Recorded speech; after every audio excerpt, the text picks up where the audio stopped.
Ces femmes ont eu la gorge tranchée et se sont vidées très rapidement de leur sang. Elles ont eu le temps de comprendre ce qui leur arrivait. Elles ont senti la lame, l'air est entré dans leur trachée sectionnée et elles se sont noyées dans leur sang. C'est terrifiant.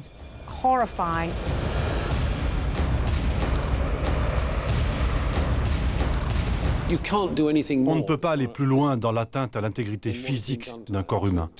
C'était une vraie boucherie.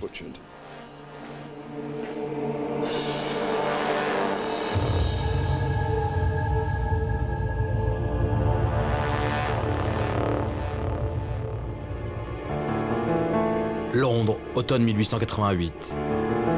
C'est ici, dans le quartier de Whitechapel, que vont être commis en l'espace de 2 mois les meurtres les plus sauvages qu'ait jamais connus l'Angleterre. L'histoire commence le matin du 31 août. Charles Cross, un ouvrier, se rend comme à son habitude à son travail. Il fait sombre et humide et le quartier est pratiquement désert. Dans une des ruelles, il distingue une forme sombre. Il s'approche et découvre le cadavre encore chaud d'une femme d'une 40aine d'années. Marianne Nichols, c'est son nom, est étendue sur le sol, la gorge tranchée et l'abdomen perforé. Cette victime est la première d'une longue liste. Annie Chapman le 8 septembre.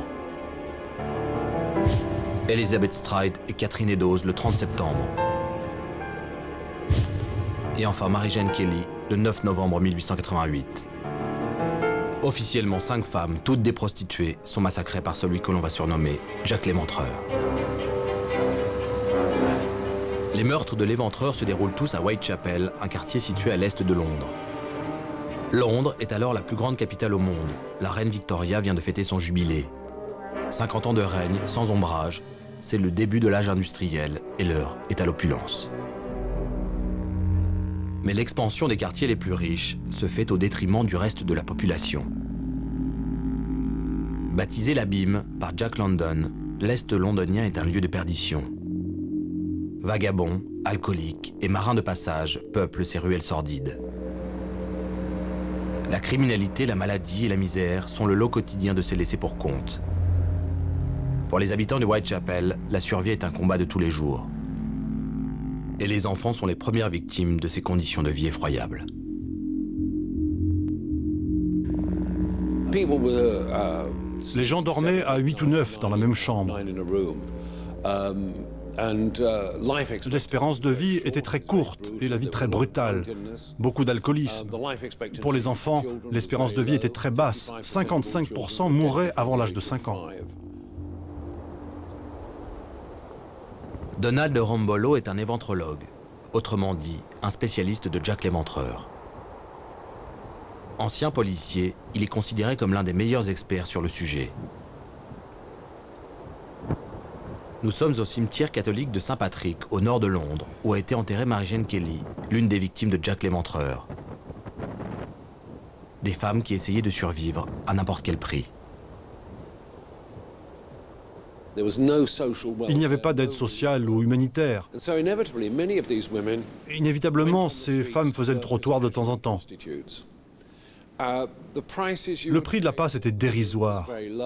2 pence, 3 pence, une demi-miche de pain rassis.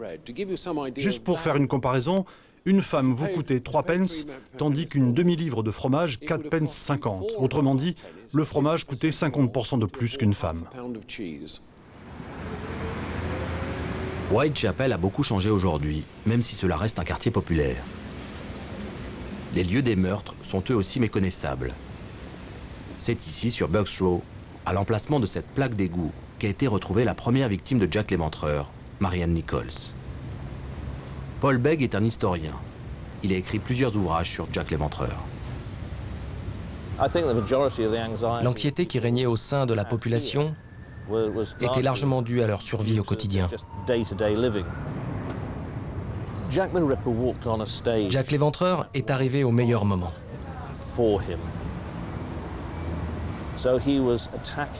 Il s'est attaqué aux plus pauvres, dans un quartier qui était l'objet de toutes les préoccupations. À l'époque, les gens disaient que si les meurtres s'étaient déroulés à l'autre bout de la ville, on aurait attrapé le tueur. Ces événements ont fait peur aux gens. Jack l'Éventreur a fini d'ailleurs par incarner ces peurs et le quartier de l'Est londonien.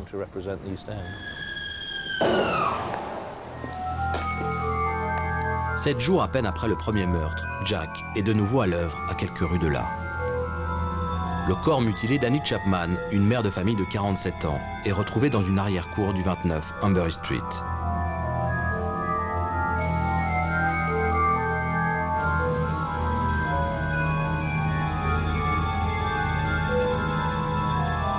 Le 30 septembre, c'est au tour d'Elizabeth Stride de tomber sous les coups de l'éventreur.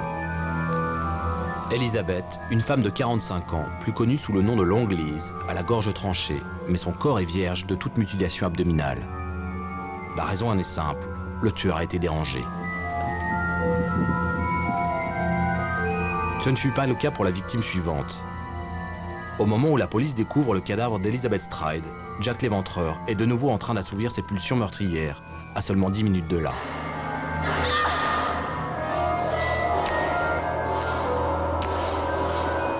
Car dans cette nuit du 30 septembre, il tue à 2 reprises.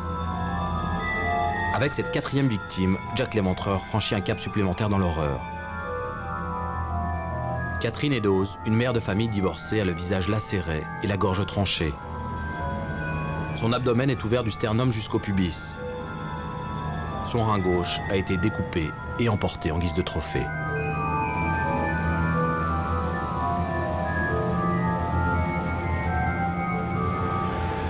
L'hôpital de Londres à Whitechapel. C'est ici que les autopsies sur les victimes ont été menées. Le docteur Shepherd est un médecin légiste britannique réputé. Il a pratiqué plus de 20 000 autopsies. Il a accepté d'analyser pour nous les photos des victimes de Jack l'Éventreur.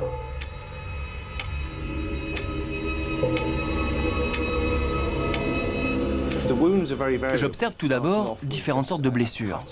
Ça commence avec une entaille à la gorge et quelques contusions. Pour la dernière victime, Mary-Jane Kelly, cette fois-ci c'est tout le corps qui est très sérieusement mutilé, même s'il y a toujours cette entaille à la gorge.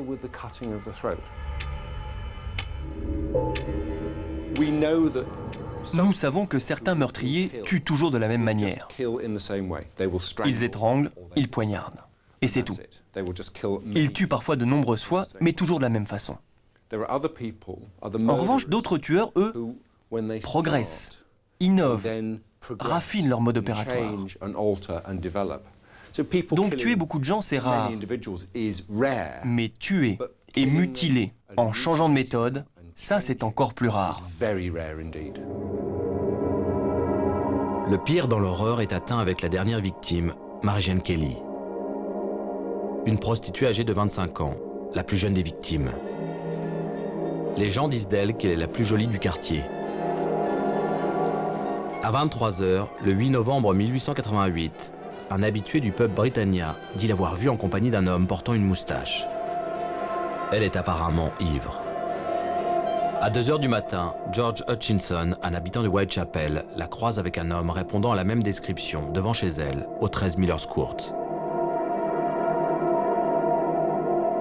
Vers 4 h du matin, Elizabeth Prater, qui habite dans le même immeuble, entend un cri, puis un appel au secours. Mais elle se rendort immédiatement, ces nuisances sonores étant habituelles dans le quartier. Le lendemain matin à 10 h 45, le propriétaire du logement de la victime se rend au 13 Miller's Court pour collecter le loyer. Il frappe à la porte, mais il n'y a pas de réponse. Il ouvre alors les volets et découvre le corps de Mary-Jane Kelly. Il racontera plus tard qu'il avait vu l'œuvre du diable en personne. La peau du visage a été complètement enlevée. Peut-être qu'après le 2e ou le 3e meurtre, s'est-il mis à penser que les visages s'immisçaient trop dans ses fantasmes. Du coup, il les a détruits. Il y a quelques années, Patricia Cornwell, auteure de romans policiers à succès et spécialiste de médecine légale, a délaissé ses personnages de fiction pour mener sa propre enquête sur Jack l'Éventreur.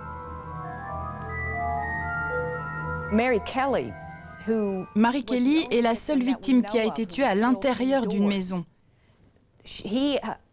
L'éventreur a donc pu passer beaucoup de temps avec elle, car il n'était pas dans la rue. Il a dû passer des heures à la mutiler. C'est la mutilation la plus horrible que je n'ai jamais vue. J'ai le sentiment qu'il a compris qu'essayer de démembrer un corps en pleine rue était très risqué, qu'il pouvait être interrompu ou dérangé, et que ça atténuait donc son plaisir, car il avait trop de pression. Il va donc à l'intérieur, où il a plus de temps, où il peut expérimenter plus de choses. C'est ce qui se passe avec le meurtre de Kelly. Voilà pourquoi le corps est très sévèrement mutilé.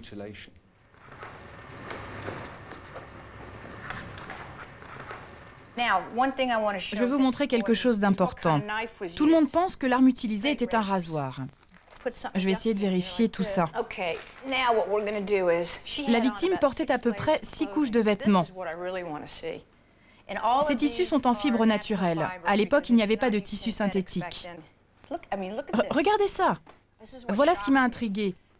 Le rapport d'autopsie indique une entaille de 16 cm et demi depuis la taille et une autre de 26 cm et demi, et tout ça à travers tous ses vêtements. Ce rasoir était une arme très répandue chez les habitants de l'Est londonien. Il fallait le serrer vraiment très fort, sinon il y avait un vrai risque qu'il se referme et donc de se blesser sérieusement. On a parlé de rasoir, mais je pense que l'arme utilisée était plutôt un poignard, et ce qu'il faisait, c'est qu'il coupait et il déchirait tout dans sa démence. Il s'y est repris plusieurs fois, alors qu'un chirurgien ou un médecin aurait fait une entaille nette et précise. Je penche donc pour un objet tranchant, sans doute un couteau. La presse s'empare de cette affaire sordide. Les meurtres de ce monstre font la une des journaux. La photographie n'en est qu'à ses débuts, et ce sont des dessins très réalistes qui vont rendre compte des atrocités infligées à ces pauvres femmes.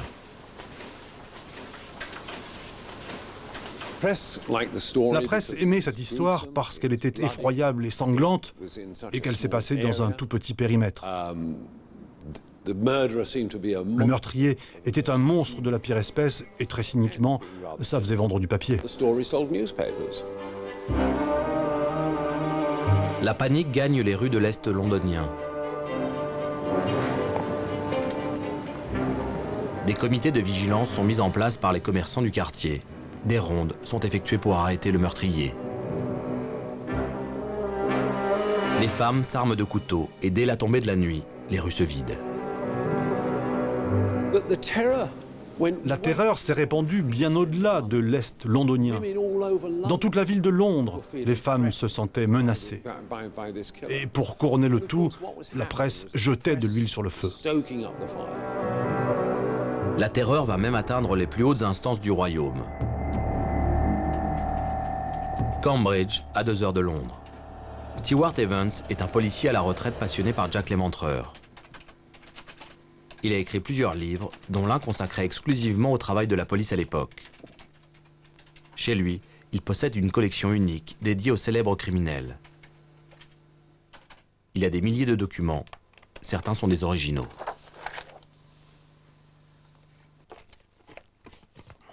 Cette lettre de la reine Victoria est adressée au Premier ministre. Elle demande une action plus efficace des forces de police. Elle parle d'un nouveau terrible meurtre. Dans sa lettre, la reine exige des renforts de police. Elle veut plus d'agents dans les rues. Elle suggère de mettre en place, aussi, un meilleur éclairage public. Elle se demande si l'éventreur ne serait pas un marin de passage. Elle a son avis sur la question, qu'elle transmet à son Premier ministre qui répercutera auprès des forces de police. Une histoire comme celle-là est sans précédent. La reine lisait les journaux et a senti qu'elle devait intervenir. À Scotland Yard, la pression est à son maximum, mais la tâche s'annonce difficile. Les enquêteurs possèdent très peu d'éléments concrets pour avancer. Seul le châle de Catherine Eddowes est retrouvé près du lieu du crime. Mais cette découverte ne sera pas très utile. À l'époque, la police ne possède pas encore les méthodes d'identification qui lui permettraient de confondre le criminel.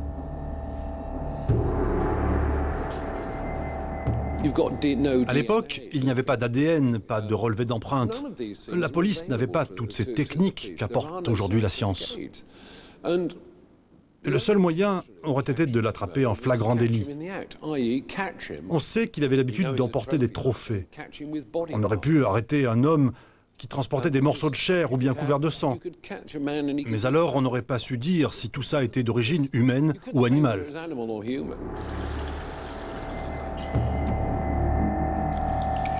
Même si la police avait arrêté un suspect, impossible donc de dire si le sang était bien celui des victimes. Faute de moyens scientifiques, les enquêteurs utilisent des méthodes d'investigation traditionnelles. Ils vont donc noter scrupuleusement les dépositions de témoins qui vont décrire le meurtrier comme un homme entre 30 et 50 ans, avec une moustache, un grand manteau noir, à l'allure élégante, voire inquiétante. Des témoignages parfois contradictoires qui ne vont pas être d'un grand secours. Ces prostituées rencontrent des dizaines de clients tous les soirs, l'éventreur peut être n'importe lequel d'entre eux.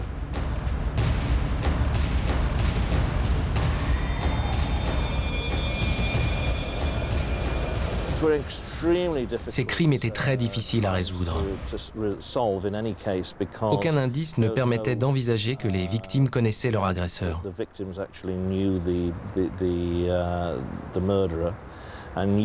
Généralement, c'est la première chose que l'on cherche à savoir. La police cherchait une épingle dans une botte de foin. Et Dieu sait si la botte était grosse. De nombreuses personnes ne faisaient que transiter dans ce quartier. Elles allaient et venaient. On ne répertoriait pas les visiteurs. Le travail de la police était très difficile et ils ont fait du mieux qu'ils pouvaient, compte tenu du contexte. Dans les rues sinueuses et sombres de Whitechapel, Jack l'Éventreur peut facilement prendre la fuite. Avec ses habits tachés de sang, il aurait aussi très bien pu passer pour l'un de ces bouchers qui travaillent dans les nombreux abattoirs du quartier.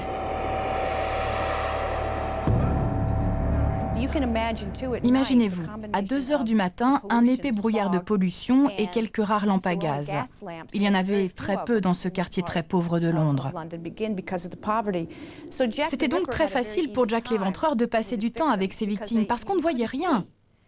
Vous savez, ce n'est pas si étrange qu'il ait réussi à disparaître sans être aperçu, car vous pouviez être à 30 mètres de là et ne rien voir de ce qui se passait. La police déploie tous ses moyens pour retrouver celui qui sème la panique dans Londres. Scotland Yard envoie des renforts à Whitechapel, parmi lesquels ses meilleurs éléments, comme l'inspecteur Aberline. Des centaines de suspects sont interrogés. La police va même jusqu'à lâcher des chiens pour pister le meurtrier. Mais comment mener correctement l'enquête quand on ne sait même pas si l'homme recherché est bien l'auteur des 5 meurtres attribués à Jack l'Éventreur? On ne sait même pas quel meurtre il a vraiment commis. Il y en a 5 que l'on évoque depuis toujours. Nichols, Chapman, Stride, Eddowes et Kelly. Mais on ne sait même pas si c'est vraiment lui qui les a tués. Je pense que les policiers ont vraiment fait du bon travail. Ils ont suivi toutes les pistes, même les plus bizarres. Ils se sont intéressés à tous les suspects potentiels. Ils n'auraient pas pu faire plus. Et la chance n'a pas joué en leur faveur. Après plusieurs semaines, le meurtrier court toujours.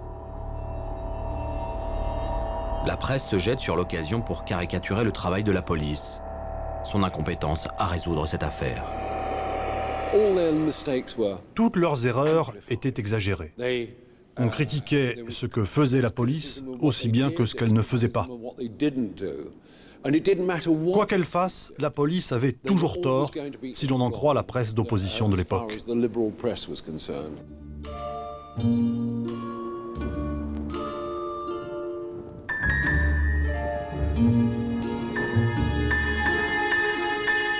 Les archives nationales du Royaume-Uni, dans la banlieue de Londres.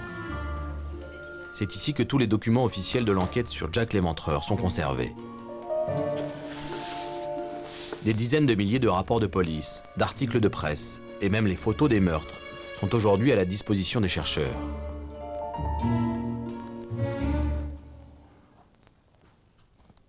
Les spécialistes de Jack l'Éventreur viennent ici mener leur propre enquête. Leur espoir, trouver l'élément qui permettra de découvrir la vérité sur ces meurtres non élucidés. Un soin particulier est apporté à ces documents rares. Beaucoup d'archives ont en effet été perdues, par simple négligence, jetées par les services de police ou emportées en guise de souvenir par des policiers à la retraite. Certains de ces documents ne sont pas accessibles au grand public et sont gardés dans un lieu sécurisé que nous n'avons pas été autorisés à filmer.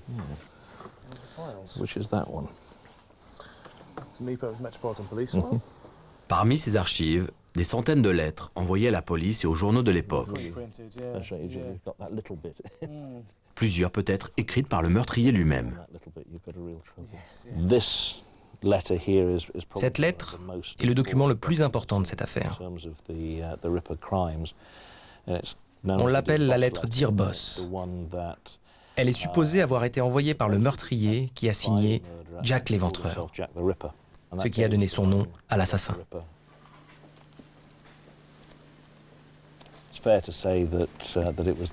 Je pense qu'on peut dire que c'est ce surnom qui a permis aux criminels d'accéder à une notoriété jamais atteinte par d'autres. Les historiens s'accordent à dire que cette lettre est l'œuvre d'un journaliste en mal de reconnaissance. C'est lui qui a eu l'idée d'inventer ce surnom à la consonance terrifiante, Jack l'Éventreur. Ce n'est donc pas le meurtrier qui est à l'origine de cette appellation aujourd'hui mondialement connue. À l'époque, la police a cependant pris cette lettre suffisamment au sérieux pour la publier dans la presse, dans l'espoir que quelqu'un reconnaisse l'écriture du meurtrier. Cette lettre a déclenché l'envoi de bien d'autres courriers. Beaucoup d'entre elles étaient par la suite signées Jack l'Éventreur. Un déluge de lettres où l'expéditeur se vante des meurtres qu'il a commis, nargue la police et explique qu'il tuera encore et encore. Ces lettres ont été envoyées à des personnes assez différentes. Ici, une lettre envoyée à une agence de presse, là, au préfet de police Charles Warren.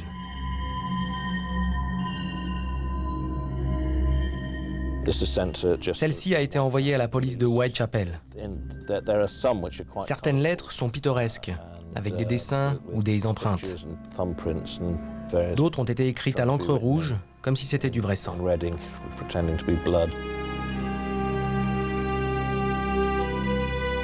Seules 2 de ces lettres paraissent plus crédibles que les autres. La première, intitulée From Hell, en provenance de l'enfer, a été envoyée à M. Lusk, le responsable du comité de vigilance de Whitechapel, avec la moitié d'un rein censé appartenir à l'une des victimes.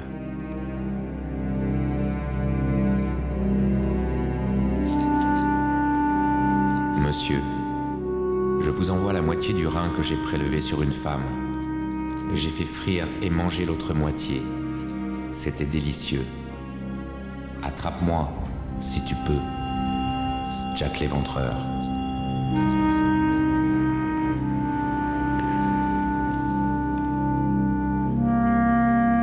Une autre lettre arrive le jour du double meurtre Eddowes et Stride. L'expéditeur prévient qu'il va tuer 2 femmes. L'écriture est la même que dans la première lettre, Dear Boss.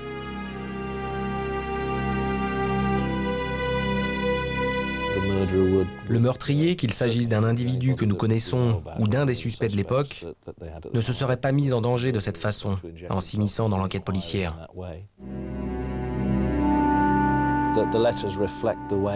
Les lettres révèlent à quel point cette affaire passionnait les gens à travers tout le pays.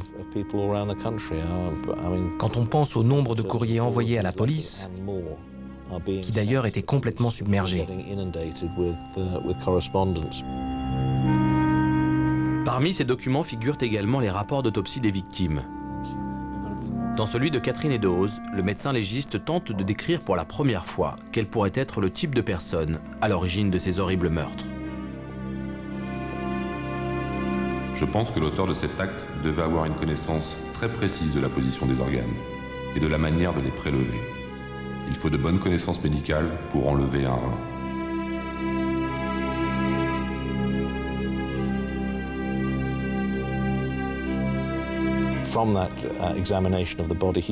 L'examen du cadavre a permis au légiste d'imaginer le type d'individu que la police devait rechercher. C'est un premier essai de profilage psychologique. Une technique policière très en vogue aujourd'hui, notamment au FBI. Il a fait une tentative, sauf qu'à l'époque, ça ne s'appelait pas encore du profilage. Un premier essai de profilage qui va mener les enquêteurs sur une fausse piste. Ils cherchent quelqu'un avec des connaissances anatomiques et vont donc interroger des dizaines de chirurgiens, médecins, étudiants en médecine, sans résultat.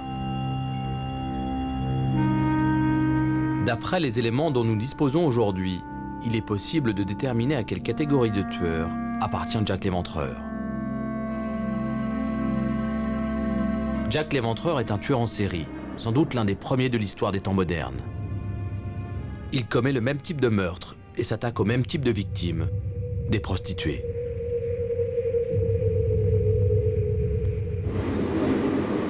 Auteur d'un ouvrage sur Jack l'Éventreur, Stéphane Bourgon est avant tout un spécialiste des tueurs en série. Il s'attaque toujours à des personnes en état de faiblesse, plus faibles qu'eux, et les prostituées sont forcément la cible de choix pour de tels individus.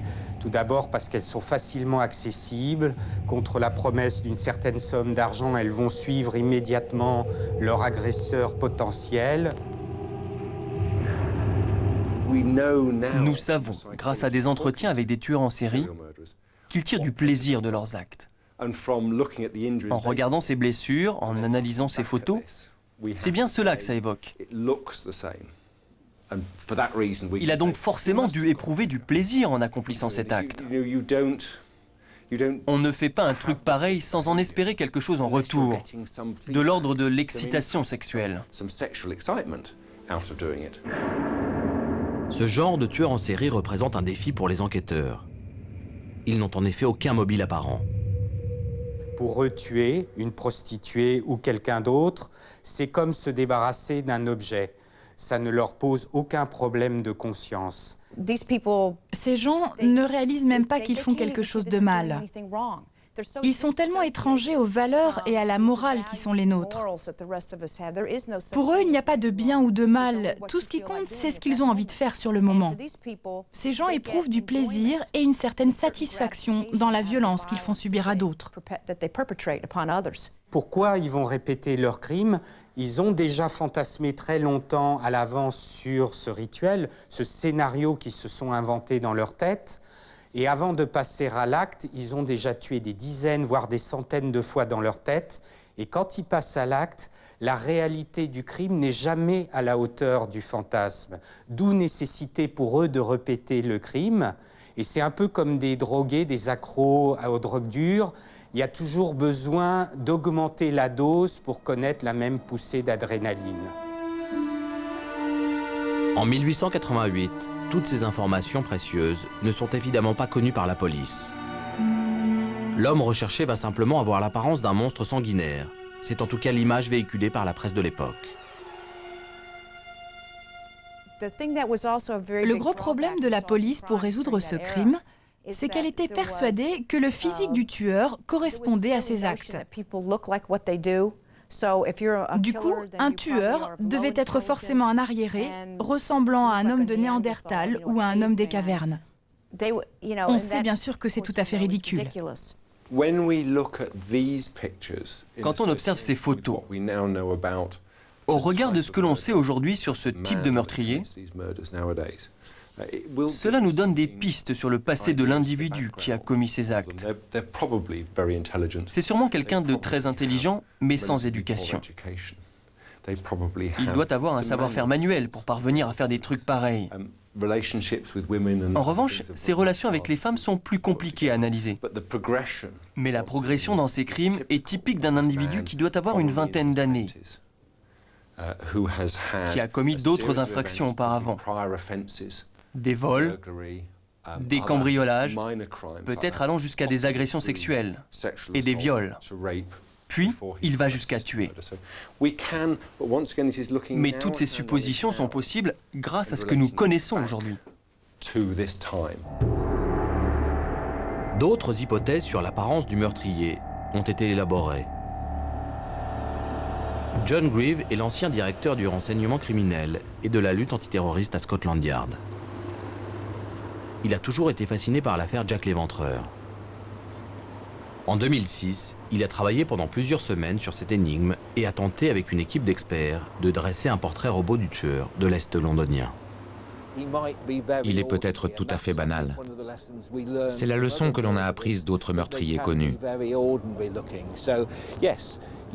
Les journaux de l'époque le présentaient comme un monstre enragé, un homme hors norme. Si son comportement était horrible, ses traits pouvaient, eux, être tout à fait normaux.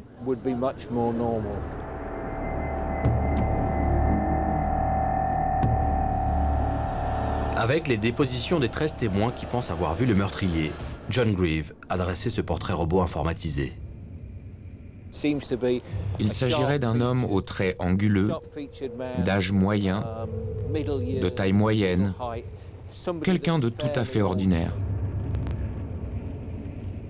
L'ancien inspecteur va même plus loin et tente d'emprunter la piste du profilage géographique qui consiste à situer l'adresse du tueur d'après les lieux des meurtres. Une technique approximative qui va le mener sur Flower et Dean Street, au cœur du quartier de Whitechapel. Selon les informations que nous avons, il était très près des lieux des crimes. Des témoins l'auraient vu retourner vers la même zone. Au total, les meurtres ont été commis dans un périmètre qui fait seulement 15 km². Dean Street et Flower Street se trouvent en plein centre de cette zone. Il faudrait commencer par là. Si j'étais inspecteur, je commencerais mon enquête dans Dean et Flower Street. Je posterais des policiers en observation dans ces rues. Je les enverrais trouver un homme correspondant à la description, à ce visage.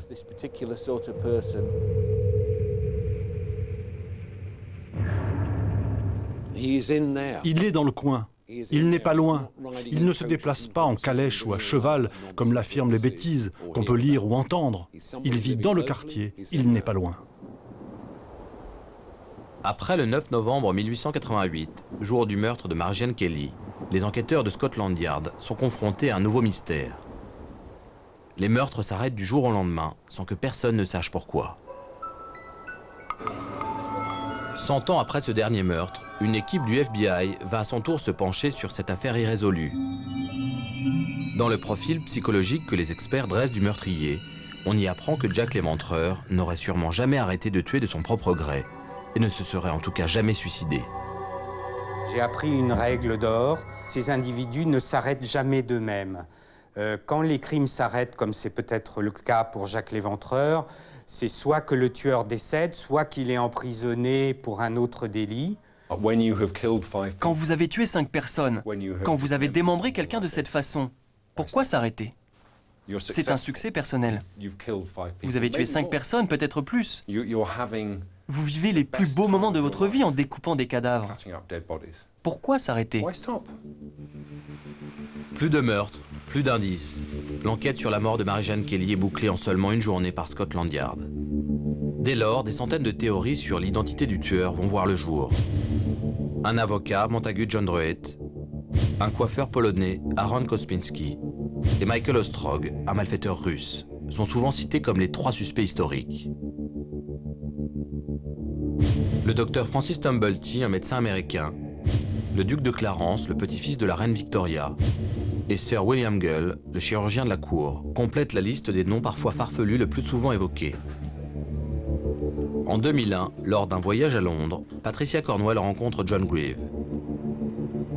À son contact, elle se passionne pour cette histoire, jusqu'à devenir obsédée par la recherche de l'identité du célèbre tueur en série. C'est John Grieve qui la met sur la piste d'un suspect à la personnalité ambiguë et inquiétante. Je me suis rendu compte que personne n'avait jamais utilisé la science pour résoudre cette affaire. Alors je me suis dit, je vais le faire. C'est incroyable la vitesse à laquelle je me suis retrouvée sur la piste de Walter Sickert.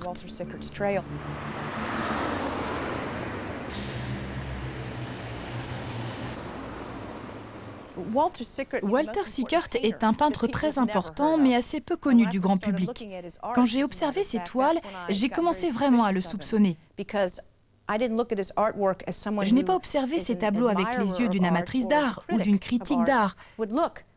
J'ai regardé ses gravures et ses peintures avec les yeux de quelqu'un qui étudie le crime depuis très très longtemps.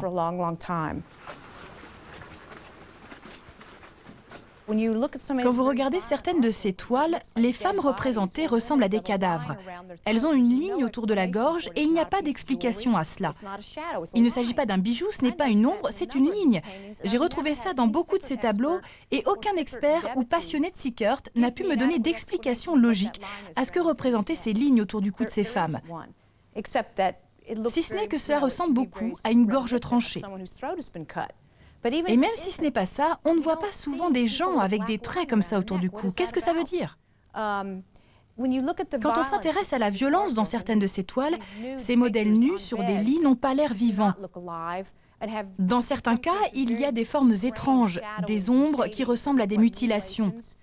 Ce n'est pas suffisant pour déclarer quelqu'un coupable d'un crime, mais moi ça m'a suffi pour avoir des doutes sur cette personne.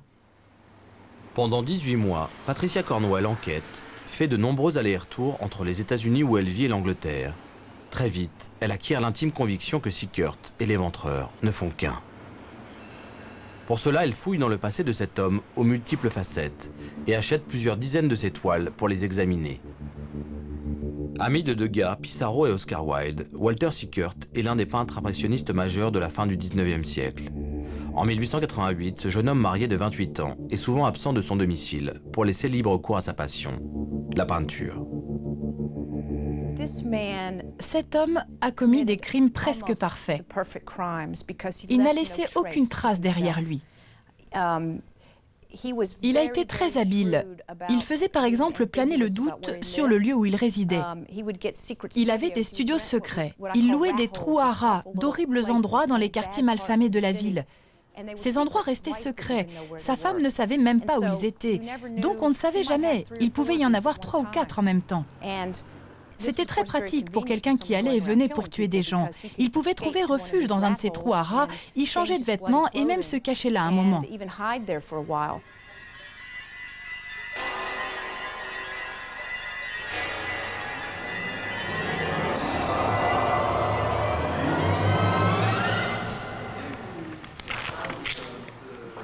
Pour étayer ses convictions, Patricia Cornwell fait appel aux outils de la police technique et scientifique.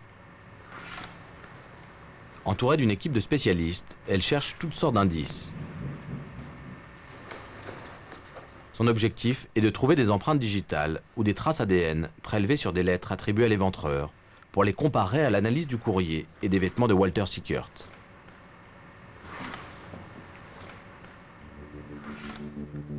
Elle va trouver 3 traces ADN sur l'une de ces lettres, mais cette découverte est remise en cause par de nombreux spécialistes. Patricia Cornwell a fait grand cas des lettres parce que c'est tout ce qu'il nous reste.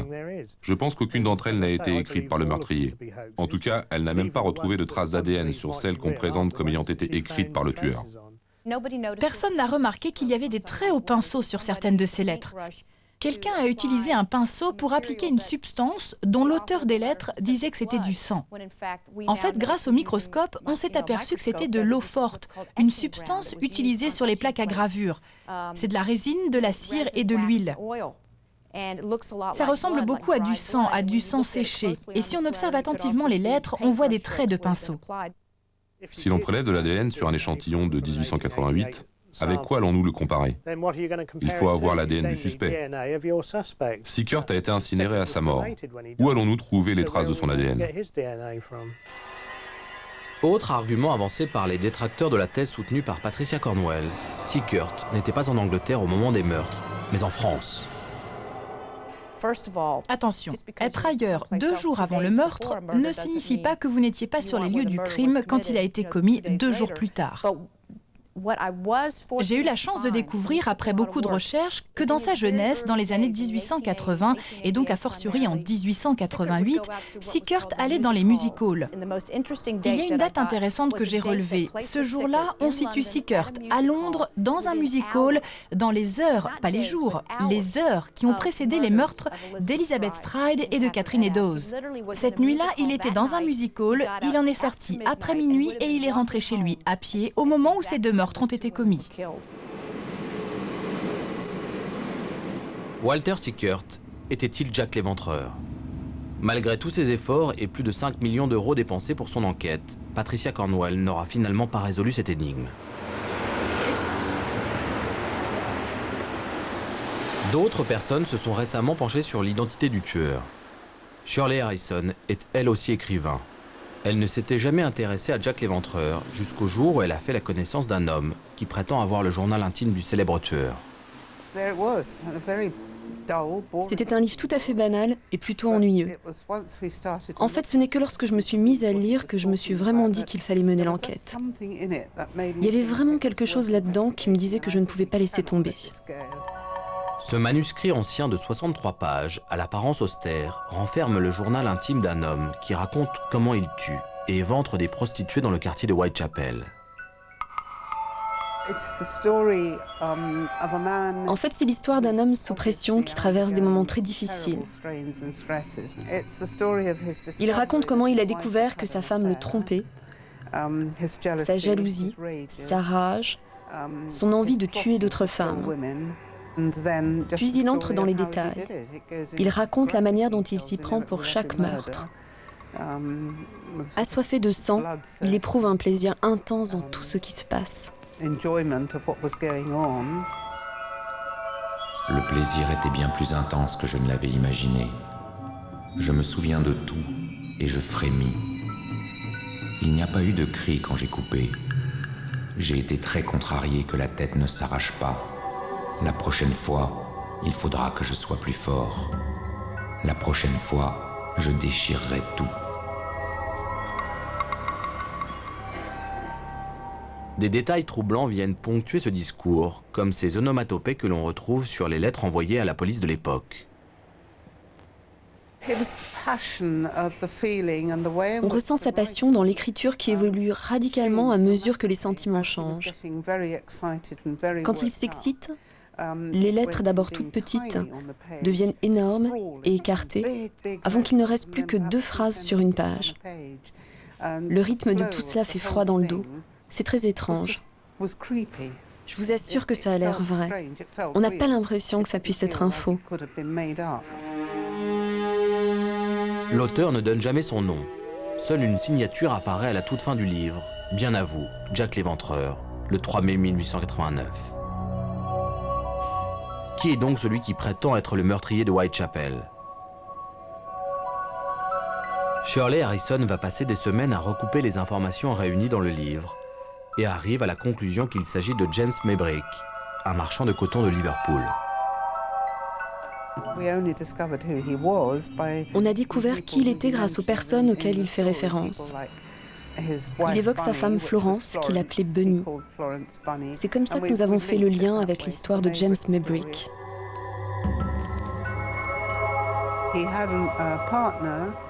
Cet homme avait un associé qui avait un bureau à Whitechapel et il se rendait régulièrement à Londres. James Maybrick, un personnage au passé trouble, qui meurt mystérieusement quelques mois après les crimes de Jack l'Éventreur.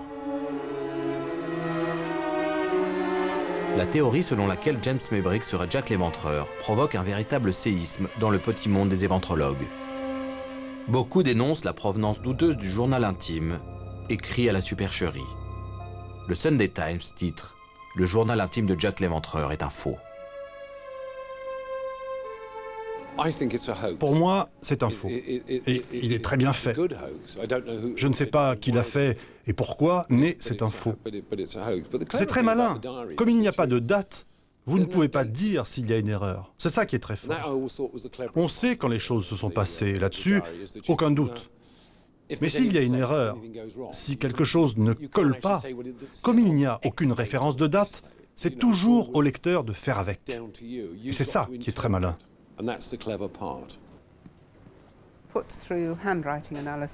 Nous avons fait examiner l'écriture et l'encre. Les universités de Bristol et de Manchester sont intervenues.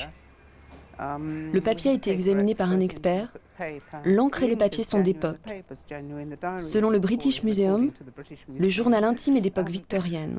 Rien ne paraissait suspect. Rien ne permettait de dire qu'il n'est pas de 1889. Un autre événement vient renforcer la thèse de Shirley Harrison.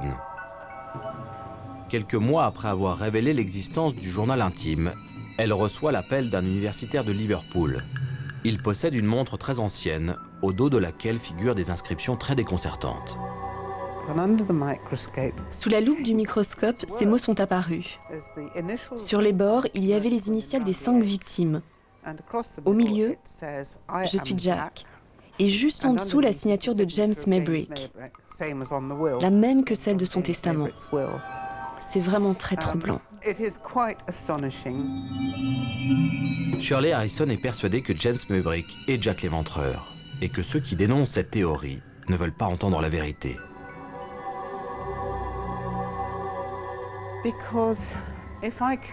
Si je résous cette énigme, je tue le mystère.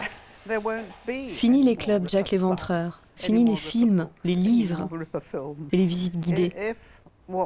Si j'ai trouvé la réponse, c'est la fin des débats, n'est-ce pas? Plus de débats et donc plus de business. Car depuis quelques années, Jack l'Éventreur est devenu une véritable attraction touristique. Nous voici donc à Mitre Square et en 1888, le passage derrière vous était beaucoup plus étroit et totalement sombre. C'est là que Catherine Eddowes a été vue pour la dernière fois à 1h35 du matin, parlant à son agresseur, une main posée sur son torse. Pour quelques livres sterling, les éventrologues emmènent les touristes sur les traces de Jack l'Éventreur, sur les lieux mêmes où ont été commis les crimes.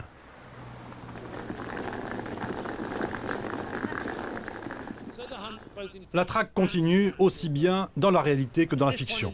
Et à cette heure tardive de la nuit, mesdames et messieurs, pour ce qui est de l'identité du tueur, je vous quitte avec cette comptine encore très populaire dans ce quartier, bien des années après les meurtres. Ça ressemblait à ça. Je ne suis pas un boucher, un pauvre marin ou un étranger. Je suis votre ami qui fait peur, bien à vous, Jack l'Éventreur. Mesdames et messieurs, je vous remercie.